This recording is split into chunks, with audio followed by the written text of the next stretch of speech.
Assalamualaikum warahmatullahi wabarakatuh.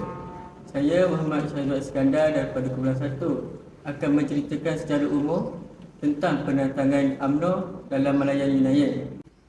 Okey, selepas British kembali ke tanah Melayu selepas Perang Dunia Kedua, Malayan United telah dibentuk.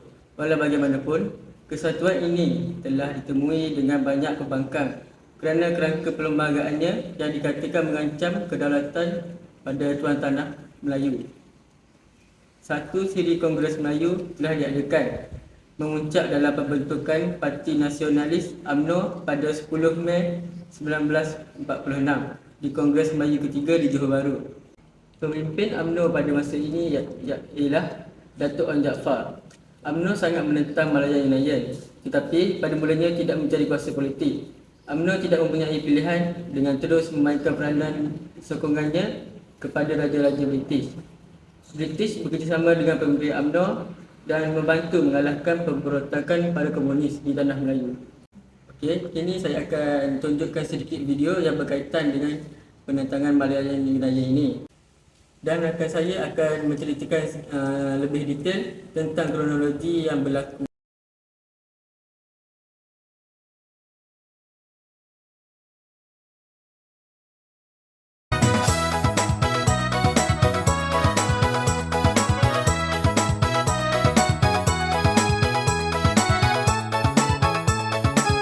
Bagi meneruskan perbincangan yang kita bincangkan tadi adalah tentang bagaimana tertubuhnya Persatuan UMNO dalam sejarah penentangan Malaya Union.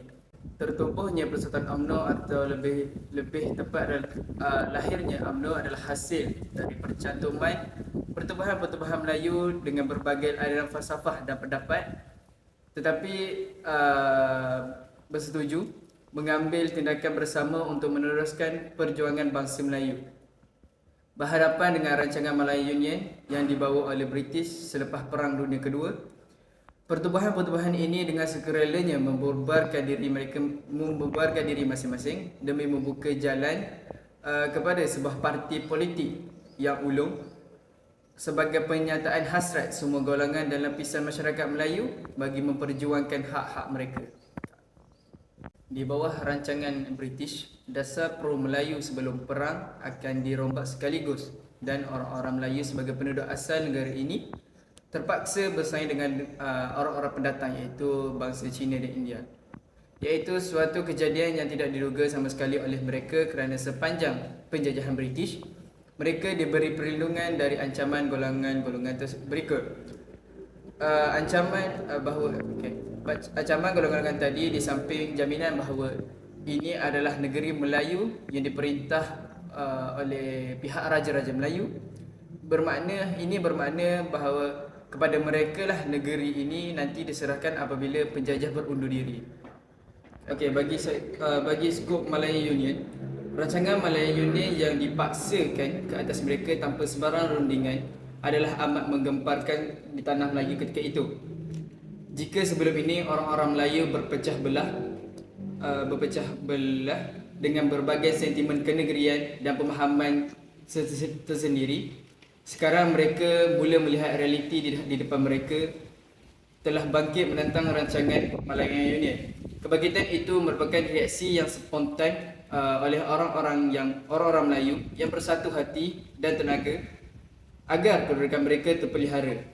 Penubuhan UMNO pada 11 Mei 1946 yang dipimpin oleh Datuk Onn bin Jaafar atau lebih dikenali Datuk Onn Jaafar sebagai pemimpin yang pertama dapat dikatakan sebagai bagi mengelakkan orang-orang Melayu di tanah Melayu dari tenggelam di bawah satu perkembangan politik dan ekonomi yang begitu deras dan menguntungkan golongan-golongan yang lebih maju.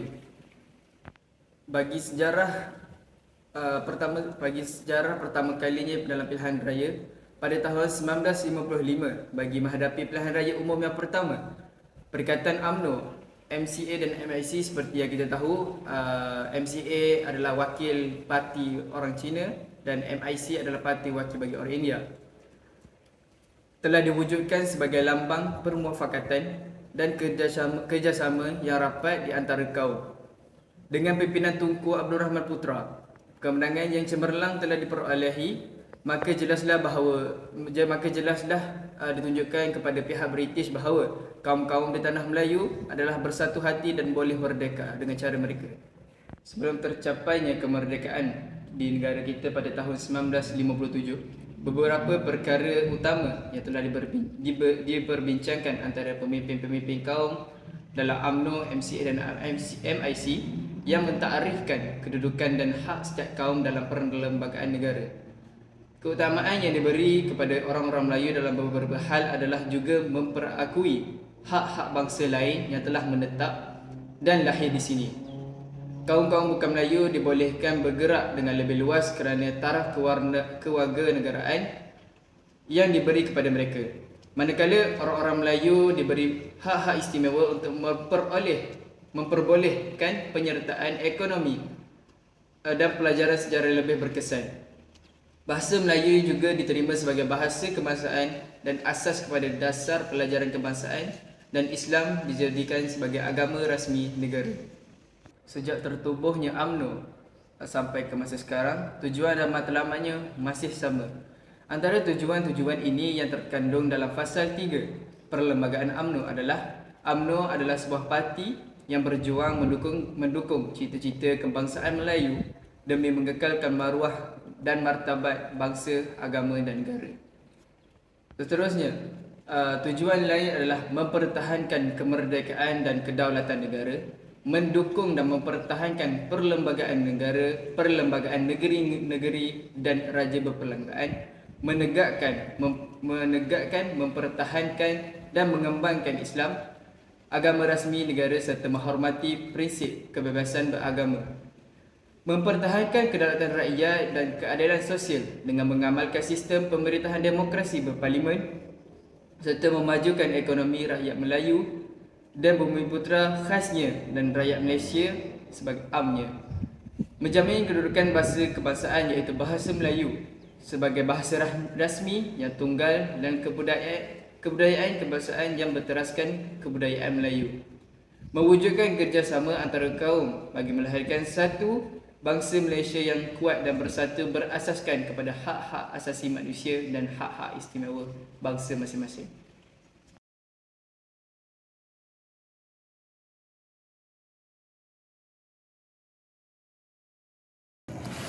Assalamualaikum, saya Muhammad Izzul Fahan.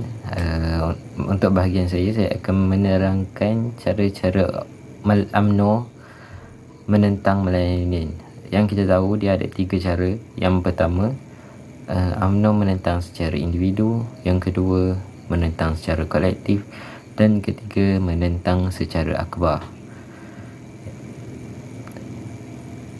Penentangan secara individu, Dato' Jaafar menyuruh orang Melayu berkongres dan menubuhkan United Malay Organisation yang dikenali sebagai UMO.